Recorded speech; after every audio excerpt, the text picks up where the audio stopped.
What's going on, TTC? It's your boy Rayvon from Virginia Giants. Mafia in the building. Week 3. Here we go. I ain't got no real hate against the Texans at all. I don't really know a whole lot about the Texans, but this is what we've lost our ways, Giants fans. We've lost our ways. Giants pride is going down the drain. Everything that George Young and Wellington Merritt worked for, and a lot of others worked for so hard throughout the history of this Giants franchise is going down the drain. But you know shit has hit the fan when we get our asses whipped in Arlington against the Dallas Cowboys. And then right across town, you got the Houston Texans fans that we're doing so bad right now, even they feel like they got a right to talk shit to us. Oh, shit. First of all, let me start this video off by shouting out a couple of Houston Texans vid makers. First, Stephen Rose. Stephen Rose, my boy Stephen Rose is a long-time Houston everything fan. Houston Texans, Houston Astros, Houston Rockets, you name it. Secondly, I would like to shout out, I don't know. Ain't nobody else that I can shout out. Ain't no fucking Houston Texans fans on YouTube. Shout out to Frank Wright, who put y'all ass in goddamn expansion mode the first time.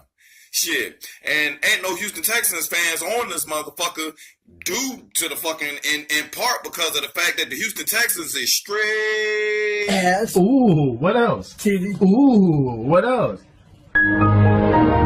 Couldn't it? Great fun. Come on. I bet that's true. Yeah. You know? Hey! Hey, buddy, what's the deal? What are you talking about? Throw something in my garbage can? I threw garbage in your garbage can. Yeah, that's my garbage can. So? It's I garbage. appreciate it if you want to do that. Doesn't garbage belong in a garbage can? Yeah, Aren't you doing... my garbage belongs in my garbage can. Your garbage belongs in your garbage can, okay? Well, what's the difference? The difference? Yeah. It's mine. The can's not full. I don't get it. Next thing I see throwing garbage in there, I'm gonna kick his ass. I'll give that message to the next guy. You think I'm kidding? No, I believe you. I'm going to tell the next guy. Yeah, you do that.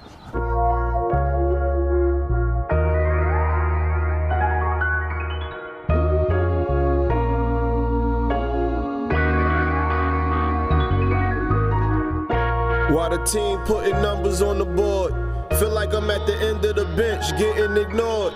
Biting on my nails while looking up at the score. Far from the devil, but this kettle ain't cooling off. They don't wanna see me ball, rather see me fall. Victim to the system or stretched out in the morgue. God forbid I'm sitting, ain't looking to make a call. Just let me do my sentence and block out all of the ball. I stood tall, was short, was down while I'm up. I hope they ain't go over your heads from trying to duck. Niggas only hear what you said when you got a buck, which don't make sense, no common sense. Niggas is stuck. This is what we dealing with, Giants fans. Season is not over, but it's not looking good. Not looking good at all. We're looking horrible at the same time. It's hard for a team to come out and win games when you're looking bad in all three phases of the game at the same time. A lot of times it's simple shit like the offense needs to get clicking when the defense is out there playing well, or the defense, vice versa. Not all three units, special teams, defense, and offense. None of them can get the job done. Now, it's not looking good for us again this week.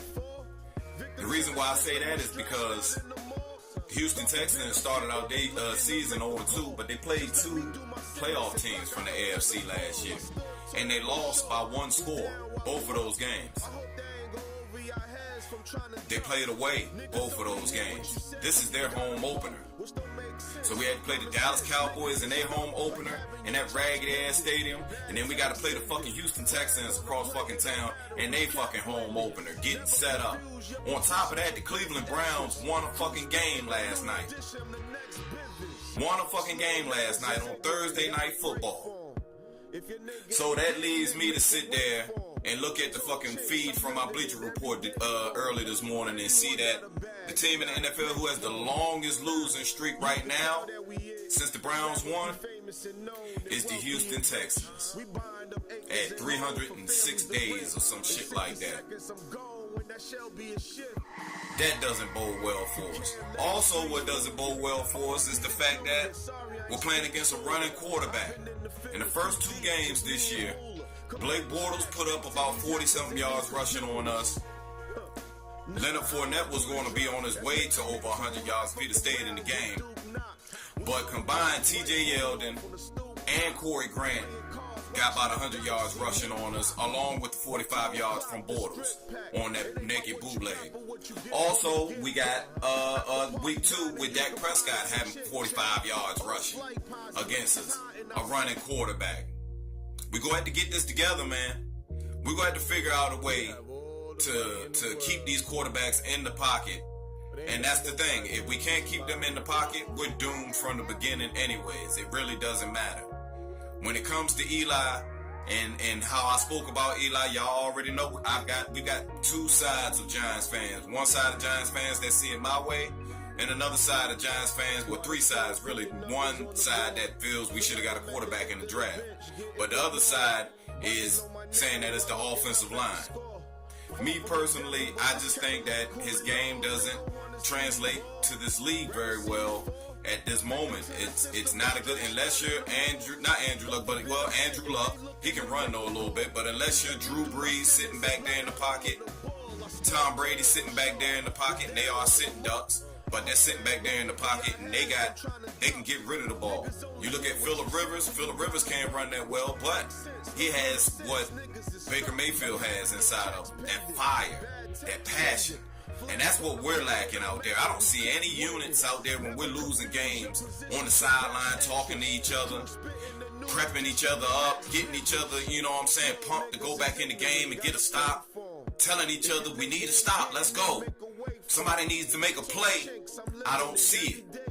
That's leadership on a team. When the team is down and the chips look down and everybody's sitting there looking at the scoreboard and wondering where this spark is going to come from, that's what your superstars are for. Your superstars are supposed to come out there and give everybody confidence. Not Eli getting up off of the ground looking like a little scared squirrel with a fucking vehicle coming. I don't know what the fuck happened. It's like Eli and Peyton sucked on 2 different fucking titties from their mama, but the titty that Eli was sucking on had nerve damage. I don't understand it.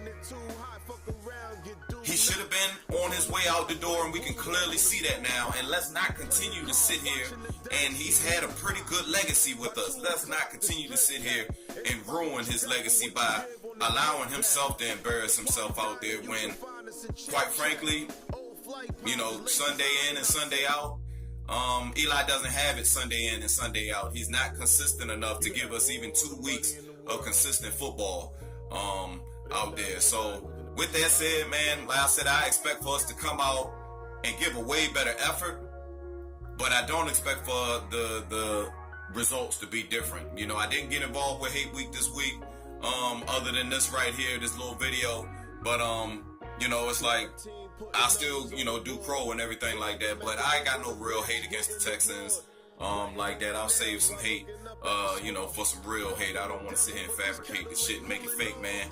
But yeah, I mean, like I said, if we lose, it wouldn't surprise me. If we win, it wouldn't surprise me either, because the Texans are not good right now either. And we're going to have to make some things happen. But if we lose, it wouldn't surprise me. But we're going to see what's going on, man. I can't be too confident, and I'm not going to talk too much trash until my team shows me and gives me some confidence to sit there and do so, man. But with that said, y'all, I'm about to get up out of here. You know, like I said, we gonna go down there to the Texans Stadium, NRG, and try to get us a win, man. And shit, that's all I really got for right now, man. Y'all be on the lookout. And also I forgot to let y'all know, man, you know, it's been a long time coming for Deshaun Watson. I seen him coming up from when he was young. We all remember his daddy from playing on the band. He was in the band for the Houston Oilers. before they turned into an expansion. They gave him an expansion team in 2002, but his dad was on the band team for the Houston Oilers when they was in the playoffs against the Buffalo Bills and Frank Wright and them in 1992.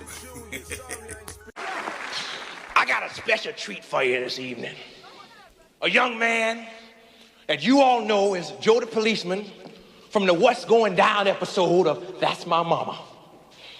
I want you to put your hands together and welcome him to the stage. Big round of applause for Jackson Heights' own Mr. Randy Watson. Yes, Randy Watson.